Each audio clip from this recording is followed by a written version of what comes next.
What is going on, everybody? Welcome back to the channel. Aftersound here, bringing you Splinterlands content every single day. We also stream right here on this channel as well as on Twitch, so make sure you come by and say hello. This video is also brought to you by my music, which is available anywhere you stream music under the name Aftersound, and I do have a new song out recently called Don't Forget About Me, the Supernova version, so check it out. Let me know what you think, and I appreciate the support. All right, guys, let's talk about the land LPs, because it's been a while since I've taken a look in here, at least look with you guys, and I wanted to note that we have seen significant growth in all of the other new LPs, right? So we've had the grain DEC LP for a while. That's been around for over a year and a half since the launch of 1.5 for land. But with 1.75, we got wood, stone, and iron. And as you can see here, the wood LP is now over $10,000, and stone and iron are at about $15,000 each. So we are seeing more and more DEC get locked up.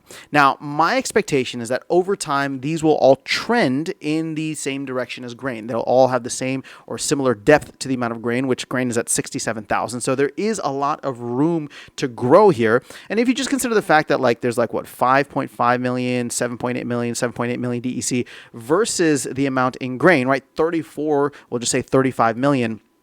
That still leaves 20 plus million per each of these pools, right? So that's another, we'll just say 60 to 90 million DEC that can be added into these pools once they grow to the same size as grain. Now, maybe they don't get exactly to where grain is. Grain is probably going to be one that is used quite a bit just because, grain is required as food for every single plot. But as we get more utility for resources, and the expectation is we're going to see the resources have some kind of use case with the upcoming conflicts for Conclave Arcana, and then if there's any, the revival potion, aura, all this stuff, as we start to get more or deeper into Conclave Arcana, black foil potions, which is not even the name, midnight potions, that's what I'm trying to get at, right? Revival potions potentially for survival mode, any other cool things that the team can think of that they can probably release within the next 3 to 6 months.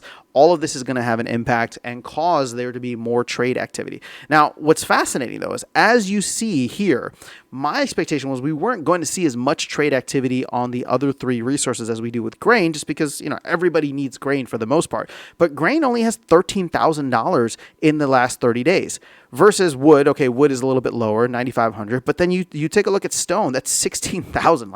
Stone is stone is scarce. If you have a stone plot, you're probably doing well right now. And iron is at 11,000. So they're all relatively close, or at least a lot closer than I was expecting.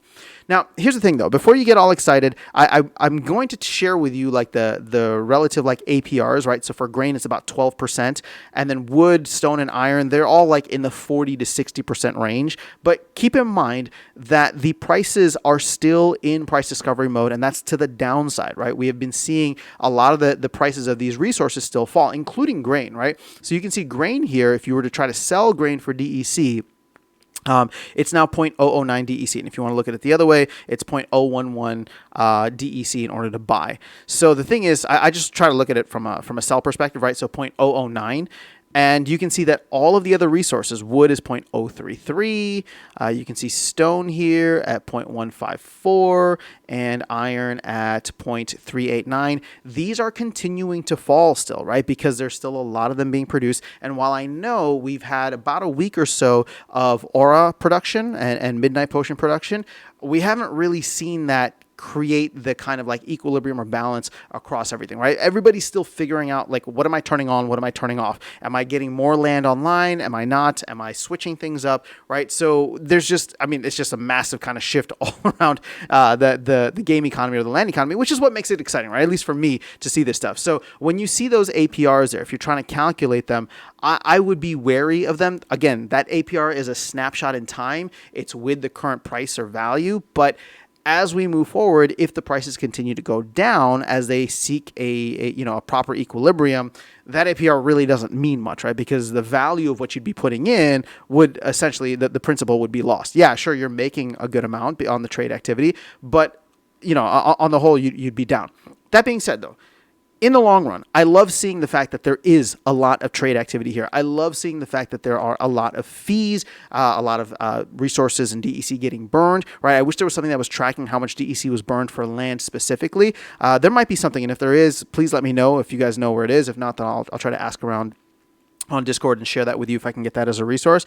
But if we can start to see more of this trade activity happening, we start to see more DEC getting burned. Obviously, that all adds to the flywheel. But on top of that, more activity means that there's just less resources out there in the ecosystem, right? So, and as they continue to add utility to all these different resources, it will be something where, okay, like, either I need to, in order to be more efficient, let me try to, not buy more, but to produce more, right? So I don't have to pay these ridiculous fees, or vice versa.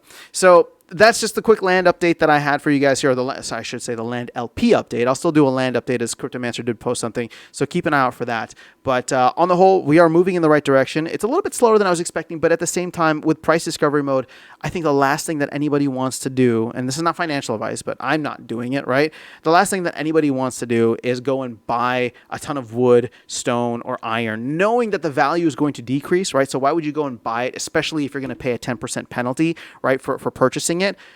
It's not worth buying it knowing that it's going to go down in value just to throw it into the LP. I mean, maybe some people are doing that, but my guess is that a lot of what we're seeing in the LPs is people who are producing more than they currently need. And rather than selling it on the marketplace, they're just throwing it into the LP because they know that people will trade for it as they need. And they'll get a portion of the fees. So that's all I have for you guys in this video. Let me know your thoughts in the comments below. Otherwise, I will catch you all in the next one and see you around the game. Take care.